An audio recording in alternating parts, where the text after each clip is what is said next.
Hi everybody, ArmyP here for eXplorminate, and welcome to my Let's Play of Surviving Mars, a colony builder slash survival game that has going to be coming out on March 15th. We were very fortunate enough to get access early to this game.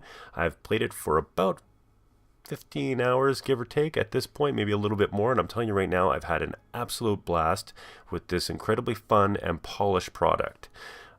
If you are a fan of RimWorld or SimCity, or a combination of the both, this game is going to be right up your alley, and it is so much fun. I cannot wait to show it to you. It's provided by Hegemont developers. I probably botched that name. An Olympic commentator I am not. I apologize in advance. And Paradox has published it, and that's why we are getting a chance to show it off early. Now, I want to jump right in and show you guys a lot about this game. I don't want to spend too much talking about it. I would highly recommend you guys check out the trailer for it if you haven't already, or continue watching this Let's Play because it is a ton of fun. I cannot tell you how much fun I'm having with this thing. Nate from eXplorminate said that this year was going to be the year of the colony builder. If that's true, then we are starting off on the right step because Surviving Mars is great fun. So I'm going to press new game. I'm not going to spend a lot of time with some of the different options that you're going to be able to take while building up your first game. I'm going to let you guys, dive into that and do it yourself. But each one of them has a unique amount of challenge, changing the parameters a little bit. It's not maybe as varied as some of the other games like RimWorld, but you can create some really crazy custom scenarios, but the options are there. So I'm going to choose an easy game with USA. We got starting rockets, and I'll explain all these information as we go along. So I'm going to take that, a hydro engineer, because I get a domes require 25% less water. That's very important. Company logo, we're going to go with the Don't Panic, eXplorminate, and a random mystery. I don't know what the mystery is because it's random. And I'll explain these situations as we go along. Follow along, Explorminators. Here we are. We were at the Pegasus. That is a terrible name. No offense. We're going to call this the Explorminator ship. There we go. Now, the cool part about Surviving Mars is that Earth will assist you on any type of prefab buildings or basic minerals, basic resources, and advanced resources as you need. But you have to have some monies for it. So you can actually use things that you've mined on Mars to increase your amount of money that you have. You can see here I've got about $4.72 billion. You'll get used to those denominations as we go into the game, and I'll kind of explain what all these payloads are for. But just remember, I believe I started with 3 rockets, so I can have rockets taking resources off Mars and bringing them back, including passengers. Now you might be going, passengers? What are you talking about? You're going to be trying to colonize Mars. You should have passengers on your rocket. Wrong. Wrong. This game's all about setting up a colony before you even get colonists. You're going to be loving your droids, your little guys. Okay, so what do you want? First things first, what you're going to want is a lot of water, a lot of concrete, a lot of metals. Ooh, that's not that good. With a minimal amount of threats, because that is going to be important. Wow, this looks pretty good. Metals. You're always going to want metals. Yeah, this is actually better. Okay, so this is going to be our Sirenum Beta. Relatively flat. That's what we're going to be good with. But most importantly, we've got these 3 basic minerals or resources. We've got metals, concrete, and water. They're all required to not only build things, but to build a suitable location and a habitat for a colonist later on. We balance that, of course, with the amount of threats. Dust devils, dust storms, meteors, and cold waves. Just remember, dust can really affect solar panels. It can affect our manufacturing. So these are all threats that we're going to have to deal with. So this seems legitimate. Now, as the Explorminator ship finds a suitable location to land in Mars. Why, thank you. Oh, we got water. Not too shabby. Water is important, but so is concrete. That's actually not too far. That might be a viable location. So to get even started, you really need concrete more than water. Water is probably going to be your second bad boy that you're going to need, but just to be, for your own sanity, pick a spot that you're going to have at least concrete. How How's this look? So I'm going to take this deep orbital probe. I've got 2 orbital probes available to me, and I'm going to use this to scan. What do we got? Nothing. I'm going to use it to scan again. Okay, concrete's there. That's not too bad. 2,000 concrete. Pretty good, actually. That's where we're going to start our colonists. That's a good location for us to start. Now, you'll notice here, and I'll explain this later on. Okay, I'm going to get ahead of myself. I'm actually quite excited. I love this game. This is actually a lot of fun for me to do this. So, what we're going to do is we are going to land the ship. This is our eXplorminator ship. We're going to land it right there, right in the middle of where we got to go. What's going to happen is after your ship lands, you're going to get a series of probes and a series of rovers. The rovers all have a different task, and the probes do as well. The rovers you control directly to do things like detect anomalies, to pick up resources that are on the surface of the planet. The probes are the ones who build everything. So they're going to build everything. Concrete, you name it. And we're going to kind of together discover this. Okay, building construction. Okay, so what we're going to do is you can see here, as I click on the eXplorminator rocket, you'll see this outliner, okay, this blue outliner. That's telling me where the probes are able to be controlled from. So they can't just go all over the map. So in order to do so, we're going to take these 3 rovers and get them out of the way. First things first, you can see my small little probes here. Hi, drones. And I don't need you really to do that. I'm going to build, first things first, is a universal depot. Now this was going to be the location where they are going to take all the resources off of my ship. You can see here that I didn't come with any basic resources, because the idea here in surviving Mars is that you're going to try, your payloads are only able to bring so much at any given time. So you don't want to waste the precious, valuable cargo space bringing basic resources that you can actually mine from on Earth. And eventually you'll be able to create your own advanced resources, but that's really the meat and potatoes, that, you know, polymers, electronics, and machine parts. So by building this little place, it's going to allocate where all of my drones are going to take the items out of the ship. You can see them doing that already, taking them and then stacking them onto there, onto the available resources. Perfect. So that means, how do we get concrete out of there? Well, I will tell you. First things first, we're going to build, and this is very important. Actually, I think what we're going to do is we're going to get our RC transport. You can see here that I've got some metals. It says here, resource metals, 13 different metals. That's not too bad. So we're going to take our RC unit here, RC Explorer. Well, that's not right.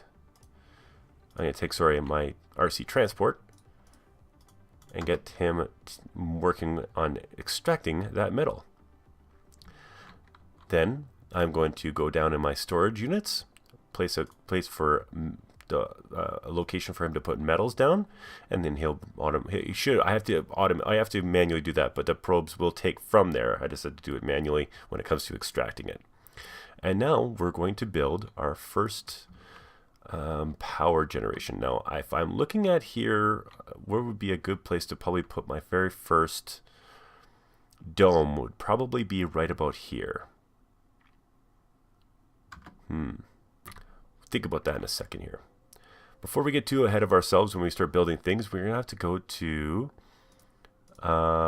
selecting on our tech tree. Now you can see here this tech tree will give us different bonuses and unlock different buildings, and you can see it's actually quite extensive. It's quite large.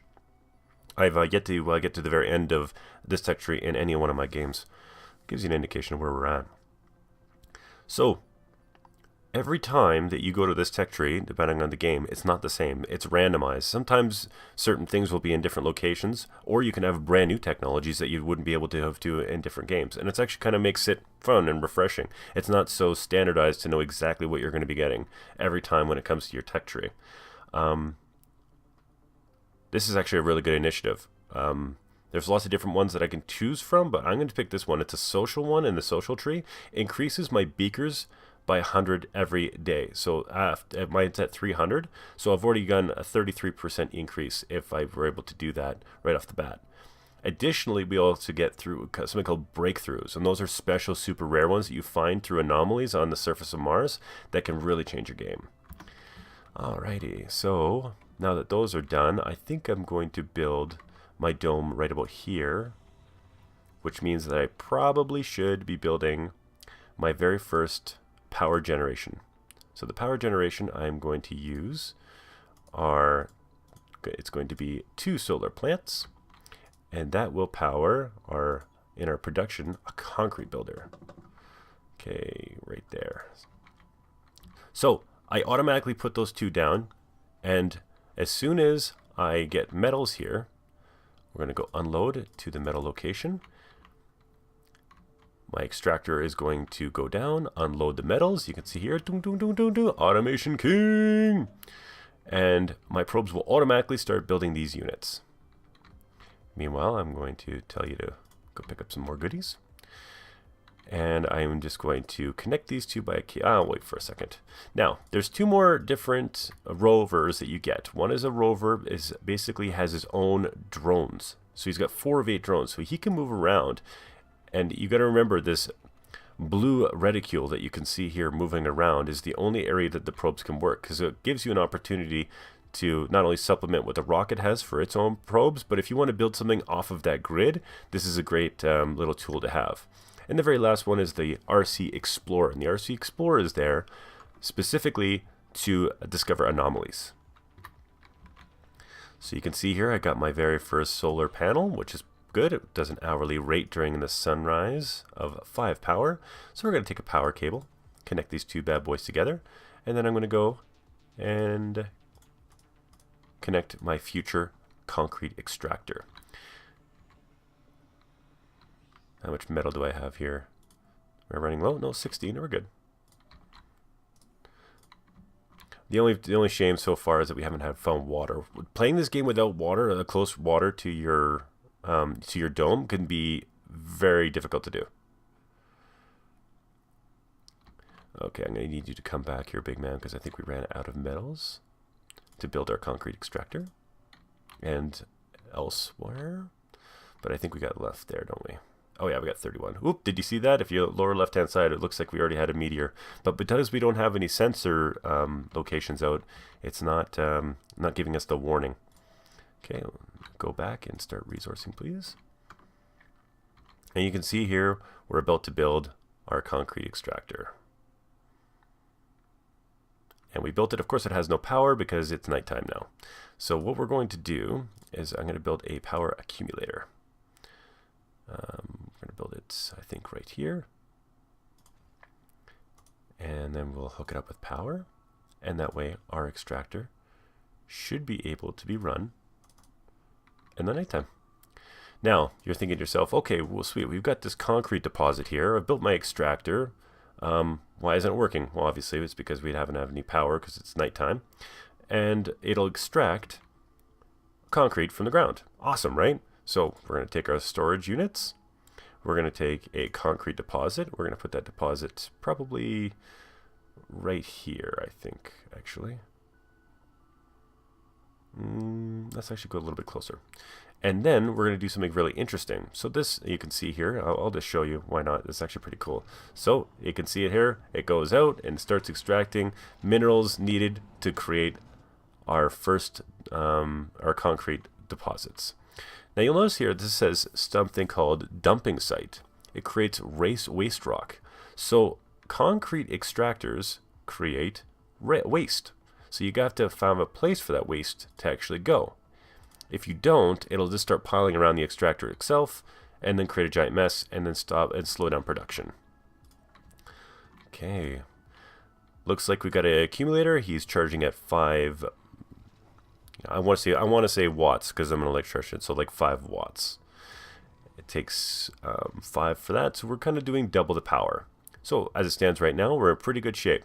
The second thing we're going to want to do, of course, is now that we're getting concrete, we're getting it built up. Concrete is essential for building almost everything, including wind towers, which we'll build shortly. Is we're going to want to find sensors because we're going to want to discover the area that we're around in finer detail than we would be able to otherwise. So we are going to put that probably right next to, I think, why not here? It really doesn't matter. We'll put it right here. and we'll connect it with power cables. And it'll build. It's very, very easy. I just find this game incredibly easy to set up all these queues. It's like, okay, listen, this is what I want. It's done. Probes do it instantly. I don't feel like I have to micromanage it all. And I'll get onto that later. Okay, so now that we've got the system set up, you can see here the probe is ready to go. And the upper left-hand corner says, well, hey, you've got the probe. Why don't you scan? So we can start scanning it around our area. I've kind of queued up a couple areas. That will uncover things like anomalies, and more basic resources that we might need, like metals. We don't have any metals, if you can see here. We do have something called rare metals, and I'll get to that later. But what we're really trying to find is metals and water, because we don't have anybody else around us. So unfortunately, we can't go very far without those two resources. Building's not working. Oh, apparently we ran out of power. Okay, there we go, charging. Okay, so now that we have some concrete being built, and you can see here we've got about 6, so it's going at a decent rate. What we're going to do is we're going to build a couple wind towers, or wind turbines. That will be able to provide us power through the night, and we don't have to necessarily worry about the battery bank, because believe it or not, the turbines are actually very efficient. They don't seem to have as big of... The only problem is their upkeep. They require a machine part for upkeep, and that becomes an issue later on because it's part of one of our advanced resources, whereas the solar panel, once built, only requires metals as a resource. So it's kind of a give and trade. This entire game's about trading what you have for what you don't have. Doesn't look like we got anything. That's too bad for that. So, oh, the vehicle battery is low. That's another thing you have to watch. And you can actually just put them by any one of these power kind of nodes, and they will automatically charge up. So my extractor's charging up right now. Everybody's getting their batteries charged, which is fine. But I'm going to have to make sure that that guy's batteries are charged. Later on, you'll be able to supplement that a little bit by tech. But for right now, I have to be wary of how far I send out my guys. Okay, so this is the basic premise of what you're going to be building. Now you can see here my turbines are turning, generating an hourly production of 5.5. Apparently I've got a bit of an elevation boost the higher that you get. Okay, so unfortunately, no active research. Okay, complete. We've got our research complete. We've done the Mars initiative, so you can see here that my sponsor went from 400 or 300 beakers per day to 400, which is awesome. Okay, oxygen in production increased by 50%. Wow, that's pretty good. But no, I think we're going to increase this. It's called the polymer blades. Power production increased by 33%. That is a good choice for early game. All right.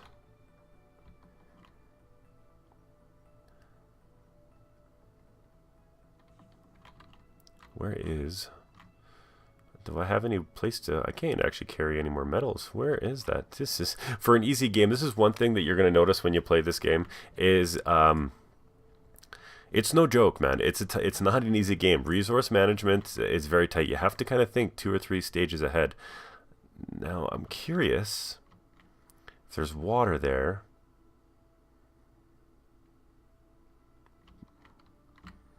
If that's the case, I'm kind of curious if I'm going to be able to build water. I don't need water right away. What I really need is more metals, to tell you the truth. More surface metals. Anomaly would be great too. Of course, I can resupply if I need to. Now, once you've established the very basics of getting down... Well, it looks like we've got some scans here. Okay, we found an anomaly. Sure, so let's do that really quick. First off, I'm going to take my transport unit and I'm going to take them right there and get some of that surface metals. And what we're going to do now is we're going to take a exploration and we're going to discover this anomaly. What could possibly be on that? What is going on? Now, as we're kind of looking at discovering what this anomaly is and collecting this surface metal, one of the very first things and tasks you have to do when colonizing Mars is that this... Ooh, wow, watch out for the giant resource of comets firing down. Anyway, it's a good thing we missed that. Now, your first things you're going to want to do is you're going to notice that the eXplorminator has no fuel. 0 fuel. So one of the very first things you're going to do is, once you've established getting a little bit of metal off the surface, is you have to get water, and you have to get an oxygen purifier. So it basically scrubs carbon dioxide and get the oxygen out of it. Breakthrough discovered. And you're going to have to create rocket fuel. So the idea is that you're going to create rocket fuel to get the eXplorminator back up to Earth, so you can bring more cargo back to you. It's kind of one of your very first things. So there's a lot of things you do before you even get to being the first person to step foot on Mars. In the meantime, we've scanned an anomaly. Well, that's good. It's one of a milestone. It says breakthrough discovered, good vibrations. So let's check that out. So if you look here, we've got our 5 tech trees: biotech, engineering, robotics, physics, and social. Then we got our breakthrough. These are the random ones you discovered. So what does it say here? Domes restore sanity to their inhabitants, every soul. Wow. Okay, so having played this game a little bit, I'm going to tell you that is awesome. We're not going to do anything now because it's not paramount that we have it. But sanity is one of those things that's difficult to manage in this game when it comes to your colonists. So having the dome provide that every day is great. Okay. If you're hearing radio chatter in the background, it's just because they got like an RC person, kind of like Three Dog and Fallout 3, except for she's entertaining, I guess. There's a couple different versions that they have available to them. For the most part, I find their banter kind of annoying, to tell you the truth. Okay, so what do we got here? Discharging, that's fine. So we do not have a lot of power generation going on. So, like I was saying, it looks like we're going to have to somehow figure out a way to start extracting this water to start making rocket fuel. Not going to be easy, but we'll figure out together. In the meantime, I'm just going to wrap up this episode talking about rare metals. Now, the rare metals is, this game has a very much I got sponsored funding, another 500 milli. That's good. Now, underground deposits of rare metals basically we'll have to extract them. We'll have to get some, build a science dome and have our colonists come down. They will come down and mine these rare metals. We'll send these rare metals on our rocket ship after we provided them with fuel up into the air, and Earth will buy those rare metals from us, generating more income. And that income, of course, we can use to buy more stuff from Earth. So it's kind of a working economy between you trying to figure out how to maximize the amount of money that you're sending to Earth versus how much minerals you're actually buying in a package. So these sectors are not providing us anything good. Not impressed. So I'm going to take this off. I don't care right about there. It's too rocky. I'm going to just scan these 2 lower sectors, and once these 2 lower sectors are scanned, we're going to build some, even though it's outside of our range, which is worrisome a little bit to me, telling you the truth. You can see here that water is outside of our range. That's where this unit's going to come in, this rover. He's going to come down here. He's going to load up the drones. He's going to come down here, and he's going to be providing us the range. Can you get down there? Nope. Damn it all, hell. Okay, we'll figure this out later. But anyway, we're going to build an outpost and get some water going, because we need a little bit of water, a little bit of oxygen, and once we get those 2 things rocking, we will be able to start transporting or bringing rocket fuel, which is important to get eXplorminator off the ground to Mars. Okay, everybody, so this has been the first episode of Surviving Mars. I hope you've gotten a brief overview. We'll get more into the tactics and diving into it in a future episode. But like I said, it's great fun, and I hope that you join us as we start to dive into water, oxygen, and rocket fuel. So this has been Army P, and I'll see you in the next episode.